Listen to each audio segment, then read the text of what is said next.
एक बार की बात है, एक पुरानी झोपड़ी में अपनी पत्नी के साथ रमेश नाम का एक बांस काटने वाला रहता था। हर सुबह वह बांस काटने के लिए जंगल में जाता था और फिर उसे बाजार में बेचने के लिए सामान बनाता था। वे एक गरीब पति पत्नी थे जिनके अपने बच्चे नहीं थे, लेकिन वह एक साथ बहुत खुश थे। एक दिन जंगल में बांस काटते समय रमेश ने जंगल के बीच में एक अजीब बांस देखा। बांस चमकदार पूर्णिमा की तरह चमक रहा था। उसने सावधानी से बांस को हल्के से काटा ताकि उसे खोल सके। फिर उसे तो अपनी आंखों पर विश्वास ही नहीं हुआ। अंदर एक छोटी सी लड़की थी। वह रमेश के अंगूठे जितनी बड़ी थी। वह तो अब तक की सबसे सुंदर बच्ची थी। उसने तुरंत उसे ध्यान से अपने हाथों में लेने का सोचा और अपनी पत्नी को दिखाने का सोचा। अरे सुनो, जल्दी इधर आओ, देखो मैंने क्या पाया है। रमेश ने उसे बताया और फिर धीरे से अपने हाथ खोले। तुरंत उनका पूरा घर जगमगा उठा। पति पत्नी तो आश्चर्य में ही थे। अरे ये तो चांद की तरह चमक रही है।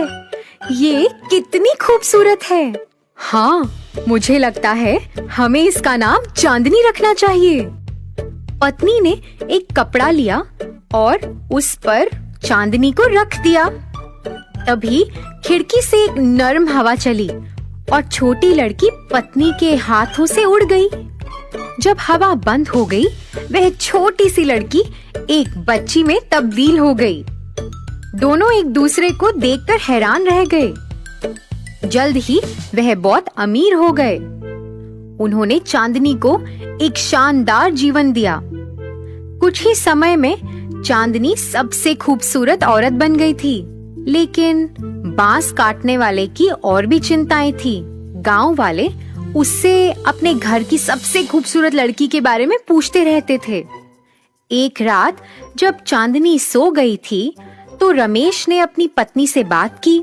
उसने उससे कहा कि वह हमेशा तो घर पर नहीं रह सकती है। अब शादी तो उसकी करानी होगी। अगले दिन रमेश ने अपनी बेटी से उसकी शादी के बारे में पूछा।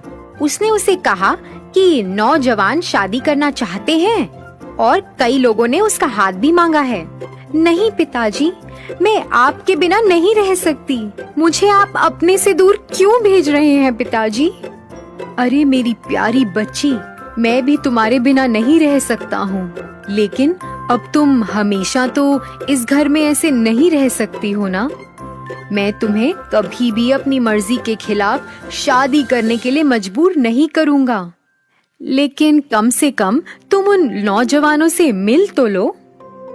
चांदनी अपने पिता से बहुत प्यार करती थी और उन्हें ना नहीं कह सकी। अगले दिन 5 युवा चांदनी को देखने के लिए आए। वह सभी उससे अपनी नजरें हटा ही नहीं सके।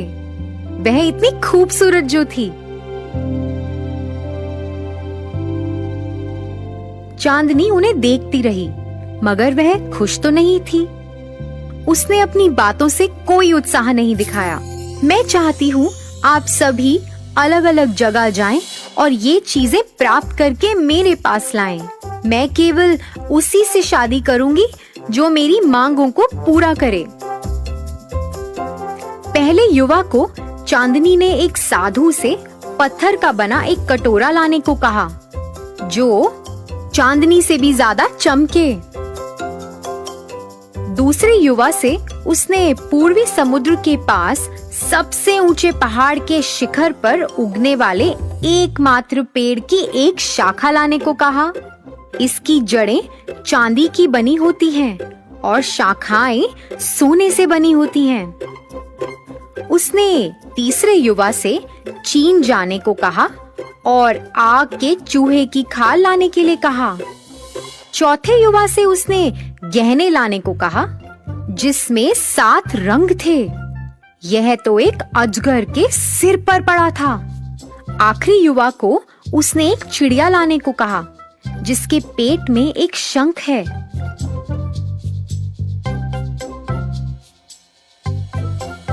चांदनी यह जानती थी कि ये सब कार्य असंभव है, लेकिन उसके लिए अपने माता पिता के साथ हमेशा रहने का यह तरीका सही भी नहीं था।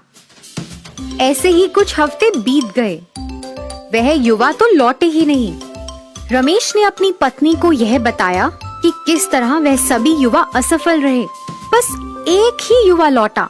उसे साधु से पत्थर का बना कटोरा लाना था जो चांदनी से भी ज्यादा चमकता हो, लेकिन वह उसे चांदनी से ज्यादा चमकदार नहीं बना सका। फिर तभी दरवाजे पर खटखटाहट हुई। रमेश ने दरवाजा खोला और वह चौंक गया। यह राजा था। रमेश और उसकी पत्नी सम्मान पूर्वक उसके सामने झुके। आपको नहीं, बल्कि मुझे आपके सामने झुकना चाहिए, क्योंकि मैं आपकी बेटी का हाथ मांगने आया हूँ।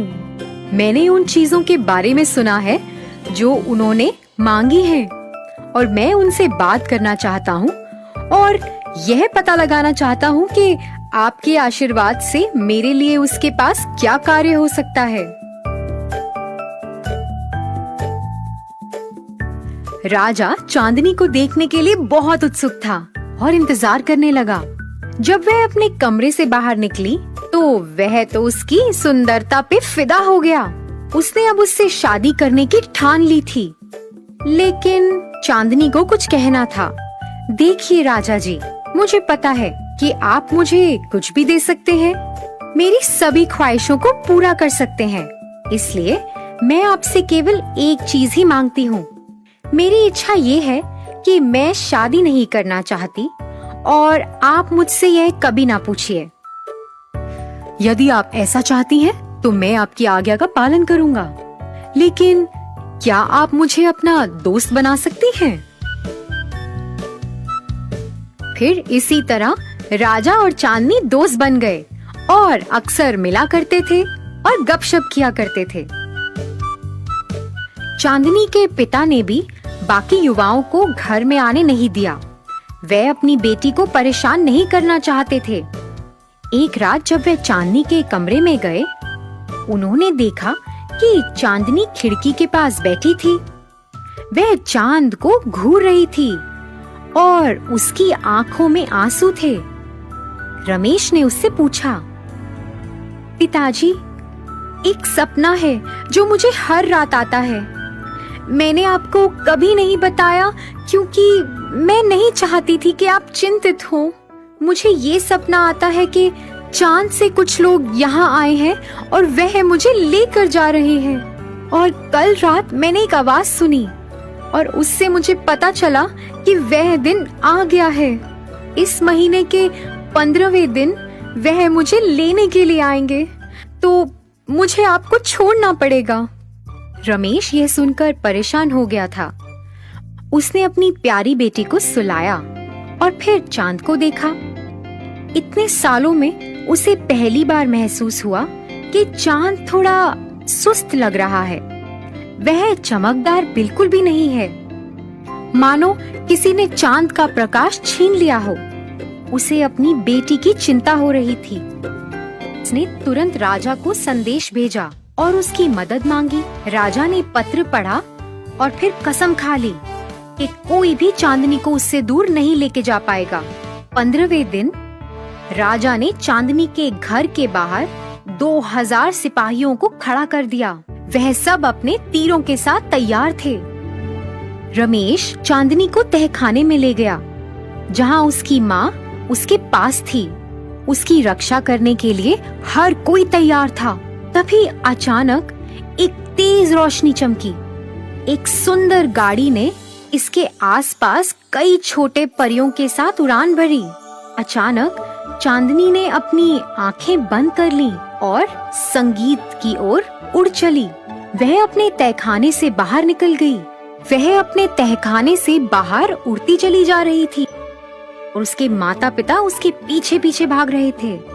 परियों ने चांदनी को एक चांदी के चमकदार पंख के साथ छुआ चांदनी के कपड़े भी बदल गए।